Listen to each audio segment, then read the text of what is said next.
আসসালামু আলাইকুম। আজ আমি খুবই অল্প উপকরণ দিয়ে টিপসি এবং মজাদার নাস্তা তৈরি করে দেখাবো। এর জন্য 2 কাপ পরিমাণে ময়দা নিয়ে নিচ্ছি, টেস্ট অনুযায়ী লবণ, 1/4 কাপ পরিমাণে রান্নার তেল দিয়ে দিচ্ছি। সব উপকরণগুলোকে একসাথে খুব ভালোভাবে মেখে নিতে হবে।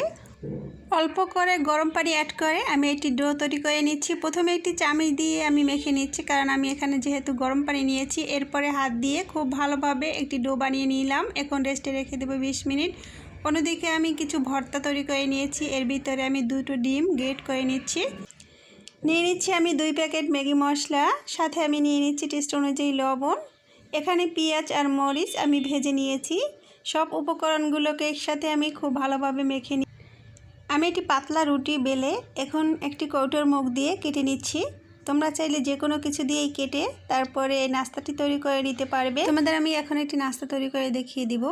তো আমি যে ভর্তাটা তৈরি করেছি সেটা দিয়েই কিন্তু নাস্তাটা তৈরি করে নিলাম। খুবই সহজভাবে নাস্তাটা তৈরি করে নিলাম। এখন আমি ভেজে নিব। আজকের রেসিপিটি ভালো লাগলে প্লিজ আমার ভিডিওতে লাইক দিয়ে চ্যানেলটি সাবস্ক্রাইব করে রেখো।